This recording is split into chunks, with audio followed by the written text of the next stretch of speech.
Beda kalau memang pembahasan di medsos itu tentang diskusi ya, tentang materi, itu sudah sah-sah saja gitu loh. Tetapi kalau yang dibahas ini tentang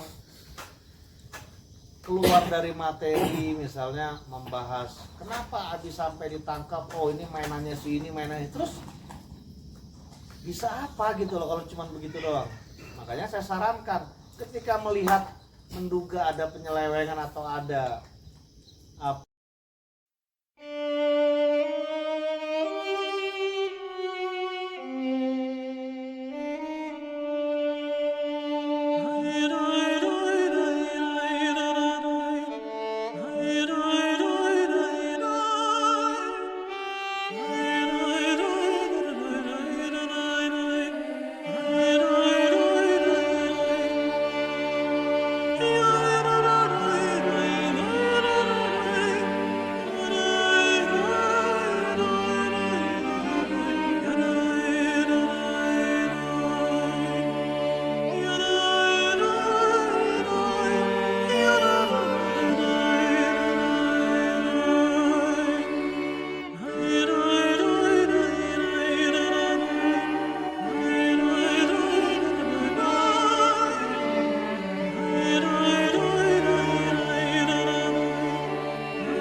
ke 4 tahun, jadi semuanya ikut ini nyekar lagi memperingati 4 tahun semua dari apa pengacara.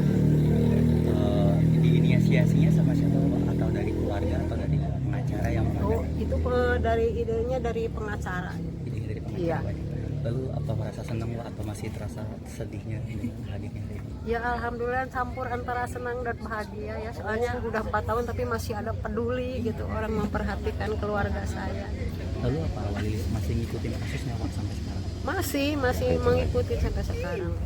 Lalu tanggapannya gimana nih Pak? Kemarin kan JPU kabarnya sempat mengucap tuntutan ya, pidana untuk Abi Aulia seumur hidup, tapi nanti tanggal 25 baru putusannya. Harapannya Wali apakah sesuai dengan JPU?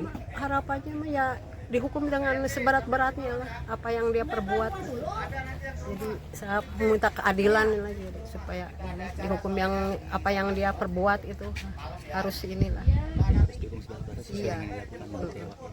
Tapi apakah pihak keluarga karena masih ngadain pengajian atau misalkan ngadain kumpul keluarga untuk mendoakan almarhumah nih? Itu masih kadang di majelis itu ada ibu-ibu pengajian. Masih ya Pak? Iya. Baik. Terima kasih banyak.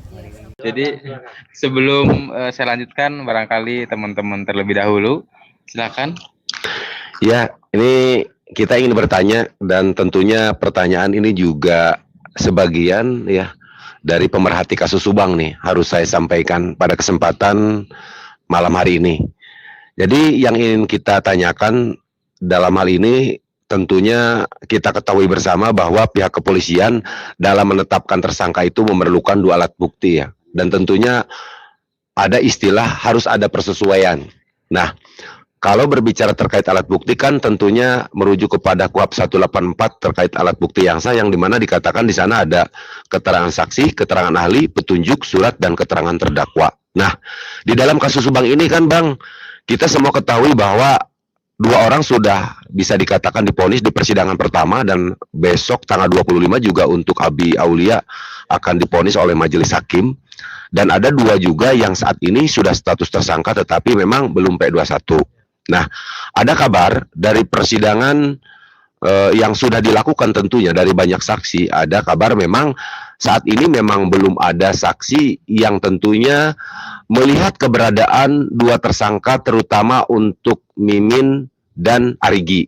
Nah, berbicara terkait persesuaian, apakah mungkin setelah melihat fakta persidangan, dari persidangan pertama terdakwa Yosef Hidayah, persidangan kedua M. Ramdhanu, persidangan ketiga sekarang itu Abi Aulia, apakah mungkin apabila di dalam persidangan tersebut, dalam hal ini jaksa penuntut umum melihat petunjuk dan juga mungkin dalam hal ini alat bukti surat dan juga keterangan saksi yang dalam hal ini Danu sebagai justice kolaborator, sehingga sehingga dalam hal ini jaksa penuntut umum memiliki keyakinan untuk 2 tersangka yang saat ini masih belum P21. Demikian, Bang. Kalau youtuber yang lurus-lurus, nah, pertanyaannya tuh bagus-bagus. Silakan Bang Ahir. Ya, baik, terima kasih. Bagus sekali pertanyaan dari Kang Heri. Itu lawyer yang mana ya? Oh iya, ini lawyer yang mana? Makanya nyebut pasal juga. Gitu. Jadi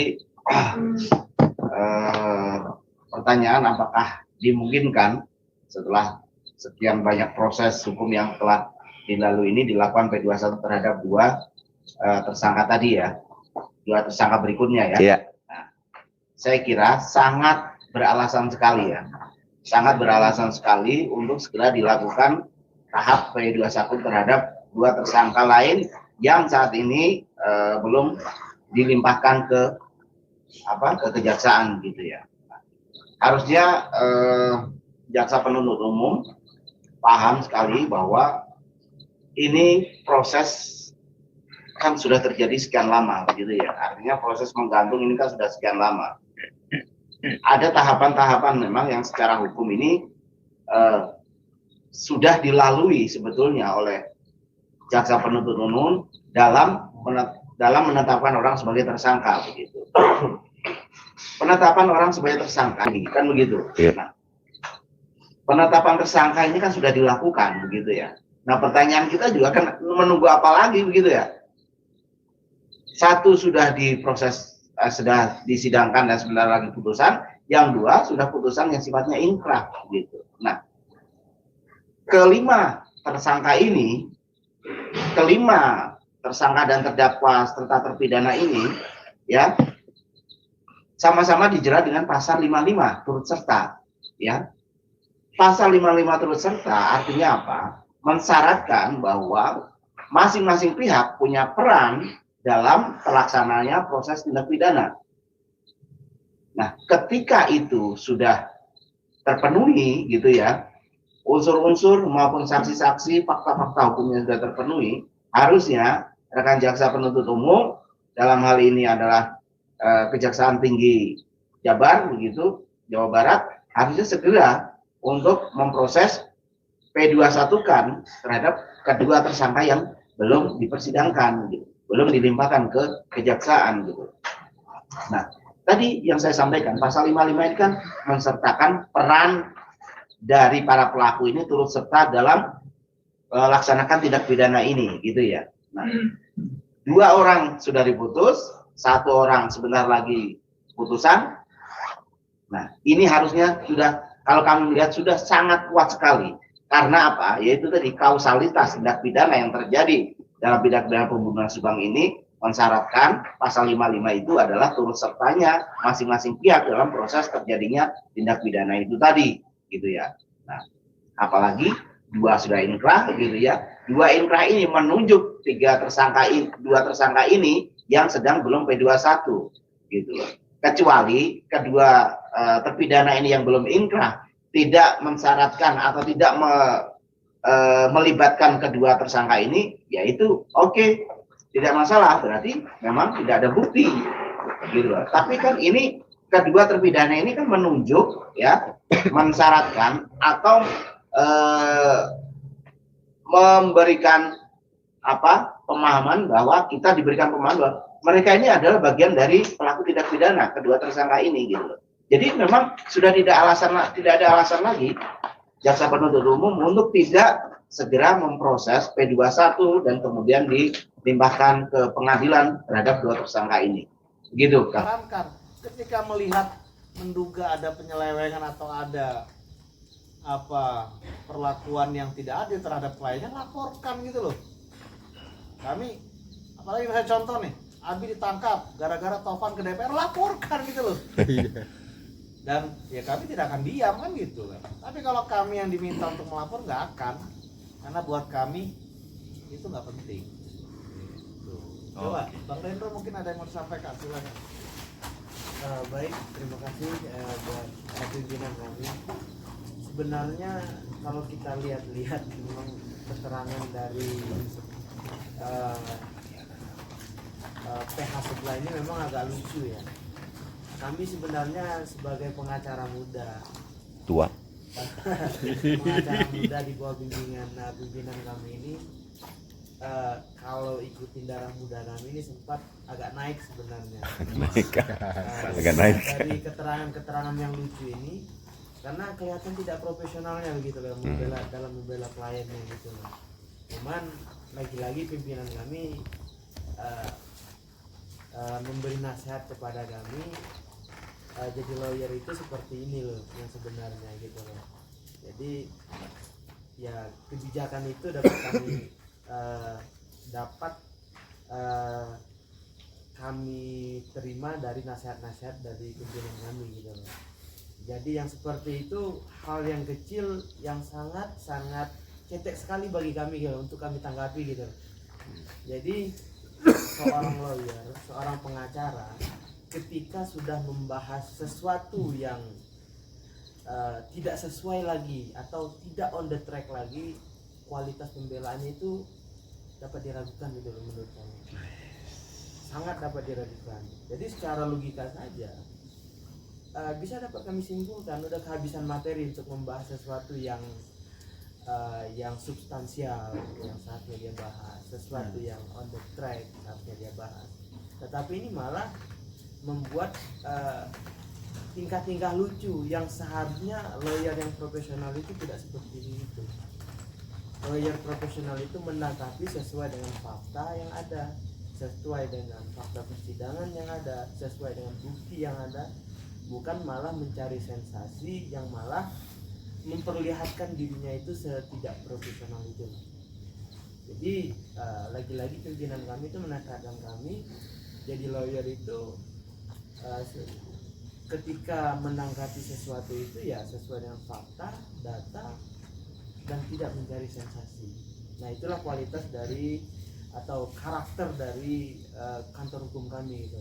Jadi sesuatu yang menurut kami tidak perlu atau menurut kami receh untuk ditanggapi, kami tidak akan menanggapi itu karena memang maaf ngomong ya itu bukan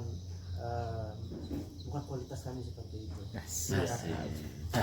Berarti mohon izin, apakah untuk menjadi seorang lawyer yang profesional harus aktif di medsos seperti itu menurut Bang Rindo? Begini ya Bang, untuk lawyer profesional itu mau aktif atau tidaknya di medsos itu ya tidak, saya boleh ngomong itu tidak harus. Jadi ketika dia ngomong mendapat respon positif dari banyak orang, dapat dinilai ini orang sebenarnya masyarakat Indonesia sekarang udah pintar-pintar bisa menilai mana yang berkualitas, mana yang tidak berkualitas. Jadi tidak perlu aktif tapi responnya bisa dilihat gitu.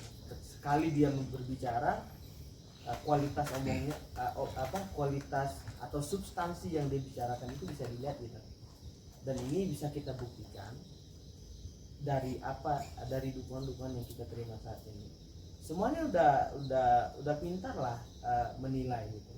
Bisa kita lihat, mungkin dari para YouTuber juga bisa melihat kualitas jawaban dari pimpinan kami, substansinya yang kami sampaikan, datanya yang kami sampaikan, faktanya yang kami sampaikan, beserta dalil-dalil hukumnya yang kami sampaikan. Seharusnya seorang lawyer yang berkualitas, yang profesional itu mengedepankan itu daripada sensasi. Terima kasih. Berarti mungkin Bang, dari kualitas ini sepertinya netizen akan melihat juga ya terkait dengan isi tas. Wah itu kami tidak mau mengharapkan. Oke, udah kali ya? Udah terlalu larut ya?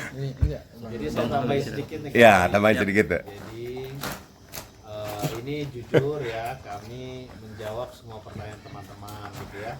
Tidak ada niat kami yang aneh gitu ya. Terus yang kedua, teman-teman ini pasti mengikuti ya. Kita itu, ini sih penilaian kita ya sambil bercanda di kantor itu. Kita itu menurut kita ya mengalami situasi normatif, saling berlawanan, adu argumen sesama kuasa hukum itu, ini jujur aja nih, lebih aktif dan lebih berbobot itu pada saat kita adu argumen dengan Pak Rohman dan kawan-kawan. Saat Pak Rohman masih membela Yosef. Itu kalau teman-teman lihat adu argumen kita tuh enak. Dari sisi Pak Rohman mengeluarkan argumen-argumen yang sifatnya materi untuk membela kliennya, dari sisi kita mengeluarkan argumen-argumen yang membela klien kita. Itu hidup jadinya, benar nggak? Hidup gitu. Semuanya enak. Beliau menyampaikan seperti ini, kami menyanggah seperti, dan itu dilakukan juga di pengadilan, benar nggak? Betul. Dalam membela Pak Yosef mengeluarkan semua kemampuannya, gitu ya. Hanya memang dari Pak Yosefnya memang yang kita lihat kurang dalam menunjukkan bahwa dia bukan sebagai pelaku gitu loh. Dan ditambah mungkin fakta sidang sudah kita sama-sama ketahui, saksi-saksi dan lain-lain menunjukkan bahwa beliau adalah pelaku. Tetapi pertarungan kita itu pertarungan yang benar-benar substansi gitu loh, tentang materi yang sedang kita hadapi. Mau Pak Rohman ke Jakarta, saya nggak pernah bilang wah jangan-jangan Pak Rohman ke Jakarta ini loba-loba. Nah, nggak pernah, karena buat kami pertarungan itu di pengadilan. Di luar itu kita seperti Bang Ait bilang santai-santai saja gitu. Nah, kita rada-rada gitu ya untuk yang sekarang ini gitu loh. Kita mau ngajak berkawan. Kemarin waktu itu sempat ketemu saya kan di Pengadilan Subang kalau nggak salah ya. Tapi ya pada saat ketemu juga fine-fine aja gitu loh. Saya pikir oh ya sudah, berarti fine-fine aja nih, kita kan bersahabat sama seprofesi. Ternyata setelah itu malamnya podcast beda lagi kan. Aduh, kadang-kadang ya sudahlah, berarti memang kita ditakdirkan beliau menjadi kuasa hukum YMAA dan menjadi pengacara di wilayah berbeda, kami juga menjadi pengacara di wilayah berbeda gitu loh. Karena biasanya kami kalau menjalani profesi ini, di dalam kita bertarung, tetapi di luar ya kita sama seprofesi gitu loh. Mana pernah ada kalimat kami duluan yang memfitnah beliau, menjelek-jelekan beliau, mana ada? Atau ada dari tim kami? Nggak ada. Di sini Bang Ahid luar biasa disiplinnya kantor kita. Kata-kata yang keluar itu harus benar-benar bisa kita pertanggungjawabkan. Jadi nggak asal cuap, nggak asal apa gitu ya. Tetapi kami dalam menghadapi sesuatu selalu tim, nggak pernah yang namanya Taufan one man show, benar nggak? Iya. Bertiga, ada teman berempat. Jadi apa yang saya ucapkan sebagai pimpinan kantor ini akan didengar, dilihat oleh tim saya, oleh Bang Ahid, oleh Bang Irwanda. Jadi kalau omongan saya ini tidak sesuai dengan hati saya, tidak sesuai dengan fakta, mereka semua bisa komplain. Karena buat saya tidak ada one man show, kita adalah tim. Gitu. Itu. Siap. Oke, udah kali ya? Pak Hendrik mungkin ada? Pak Hendrik? Boleh? Cukup. Cukup. Ya. Saya udah lupa tadi. Saya ada satu Bang, maaf. Ini mungkin terakhir nih, masih nyambung dengan permasalahan tadi. Ya. Jadi memang ada anggapan nih Bang, bahwa beban pembuktian itu katanya memang semua terpulang kepada JPU Bang. Iya. Padahal menurut saya ini namanya beban pembuktian di perkara pidana itu kan termasuk juga beban pembuktian dari PH-nya terdakwa menurut saya. Kecuali di perdata. Kalau perdata itu beban pembuktian memang ada di penggugat yang mereka yang mendalilkan dialah yang akan dan harus membuktikan. Nah, ini ada tersebar lah di medsos menyerang kita ya, kubu terdakwa. Kenapa katanya? Ada 50 CCTV tapi yang dihadirkan kok hanya 3 CCTV. Nah, ya menurut saya ya 3 CCTV itu yang memang yang bisa dibuktikan oleh JPU untuk membuktikan dalilnya bahwa terdakwa ini memang bersalah. Nah, bagaimana Bang menurut pendapat Abang nih? Ya, saya jawab ya. Nah, jaksa ini menganggap bahwa 3 CCTV itu sudah cukup membuktikan keterlibatan salahnya terdakwa dalam tindak pidana pembunuhan tadi. Kalau memang merasa bahwa tadi ada berapa? 20 CCTV, ya hadirkan saja itu 20 CCTV untuk membela klien. Kan begitu. Sederhana saja logika berpikir. Nggak perlu jadi lawyer, sudah bisa itu yang begitu.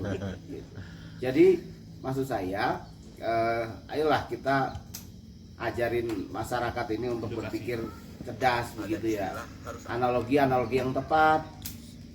Jadi jangan kemana-mana begitu. Jadi memang betul beban pembuktian untuk apa namanya menuduh seorang terdakwa sebagai pelaku dan membuktikannya adalah tugas dari jaksa penuntut umum. Tapi membuktikan bahwa terdakwa tidak terbukti itu juga beban pembuktiannya adalah di kuasa hukumnya gitu. Jadi masing-masing antara jaksa dan kuasa hukum terdakwa adalah dalam posisi yang subjektif untuk membela masing-masing. Jaksa mewakili negara untuk menuntut, kuasa hukum mewakili kliennya untuk membebaskan begitu. Jadi itu saja dari kami, mungkin karena sudah malam ya. Ya, Sudah cukup. Terima kasih Bang. buat Izin sekalian aja nanti closing statementnya Bang dari Abang. Silakan Bang Ahid. ya closing statement dari kami. Iya. Terima kasih kepada para netizen yang sampai saat ini masih mengawal kasus Subang, karena memang sejatinya masih ada tugas kita semua, bukan hanya kuasa hukum dari korban dan keluarga korban, tapi tugas semua masyarakat Indonesia yang peduli, masih peduli terhadap keadilan, masih peduli terhadap proses penegakan hukum. Mari sama-sama kita kawal untuk penuntasan kasus Subang ini. Masih ada 2 tersangka yang belum disidang.